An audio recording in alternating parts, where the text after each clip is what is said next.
25,250 square kilometre, 11,299 परिवार, 46,570 लोक आउ 263 गाँ बुड़ी जाइछि बा जलमग्न होइछि एई रेंगाली जल भंडार रे। हाँ आज्ञा, मु आज पहुंची अनुगुल जिलार अवस्थित ब्राह्मणी नदी रे अवस्थापित रेंगाली जल भंडार रे। नमस्कार, मते आपण जानि ना, मो नाम अछि अविनाश। आज मैं आपन बुलाई नेबी रेंगाली जल भंडार रे।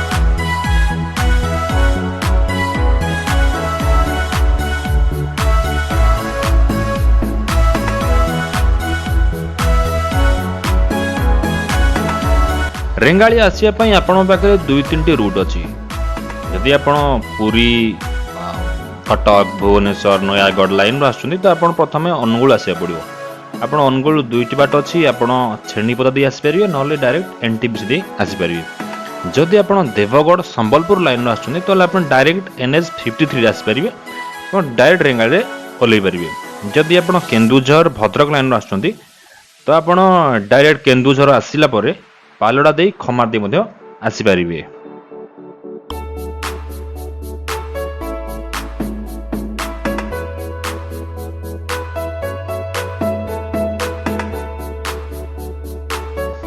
रेंगाली जहाँ कि 1975 मसीह 85 मध्य निर्माण कार्य सरीथिला, ताकू उद्घाटन करथिले भारतर प्रथम महिला प्रधानमंत्री श्रीमती इंदिरा गांधी।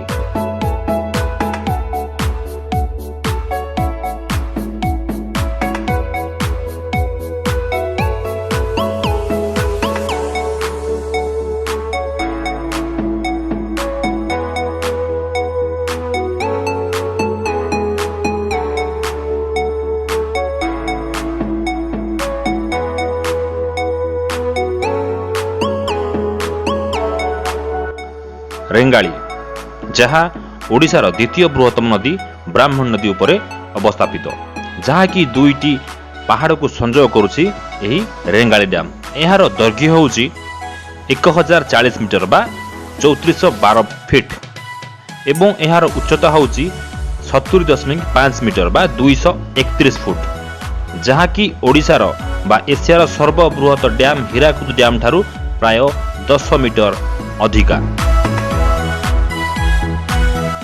रेंगाली प्राय 250 मेगावाट इलेक्ट्रिक बाहरी थाए, जहाँ कि ओडिशा तथा ओडिशा बाहर को मध्य विद्युत जोगाई थाए।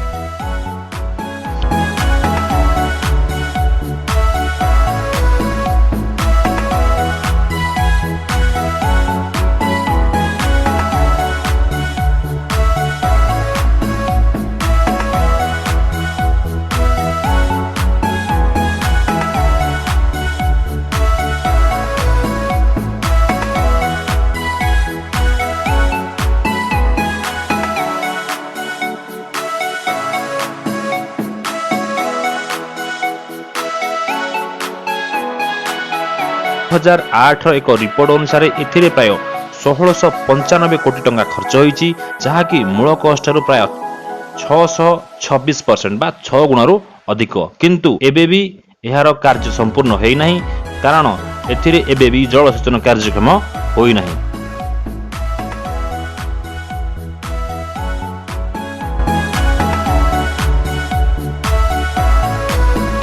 कोड़े वर्ष हम डैम उपरे भारी जान चलाचल करूना, से रेंगाली कहवा गले प्राय 20 वर्ष तलकू चली जाइछि।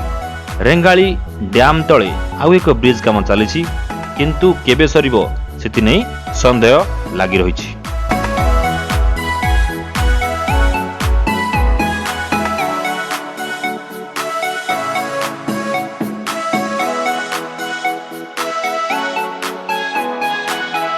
नवेम्बर रु मार्च मासरे ओडिशार सबु जगारू कॉलेज स्टूडेंट, ଫ୍ୟାମିଲି ଲୋକମାନେ ଆସି ପିକନିକ୍ ମନାନ୍ତି।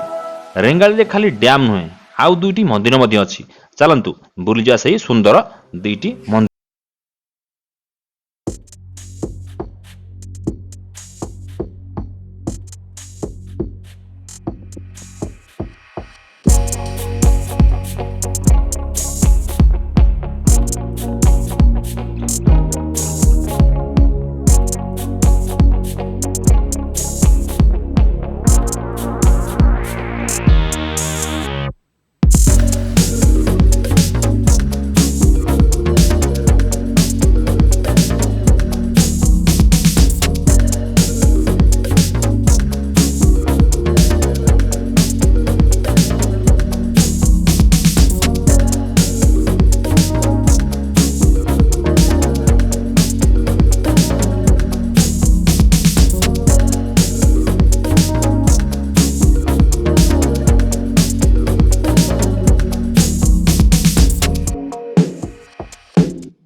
ଭୁବନେଶ୍ୱରଙ୍କର ଦୁର୍ଗା ପୂଜା, ବାବା କପିଳେଶ୍ୱରଙ୍କର ମହାଶିବରାତ୍ରି ଧୁମଧାମରେ ପାଳନ କରାଯାଏ। ଏହି ମନ୍ଦିରଟି OHBCର ପୂର୍ବତନ କାର୍ଯ୍ୟକର୍ତ୍ତାଙ୍କ ଦ୍ୱାରା ନିର୍ମାଣ କରାଯାଇଥିଲା। ସମୟକ୍ରମେ ତାଙ୍କର ବଦଳି ହୋଇଯିବାରୁ ଏହି ମନ୍ଦିରର ଉନ୍ନତି ବାଧା ଉପୁଜିଲା। ଯଦି ଏହି ମନ୍ଦିରକୁ ଉନ୍ନତି କରାଯାଏ ତାହେଲେ ନିଶ୍ଚିନ୍ତ ଓଡ଼ିଶା ତଥା ଅନୁଗୁଳ ଜିଲ୍ଲାର ପର୍ଯ୍ୟଟନ ମାନଚିତ୍ରରେ ଏହା ଏକ ଅଗ୍ରଣୀ ଭୂମିକା ଗ୍ରହଣ କରିପାରିବ, ଏଥିରେ ତିଳେ ମାତ୍ର ସନ୍ଦେହ ନାହିଁ।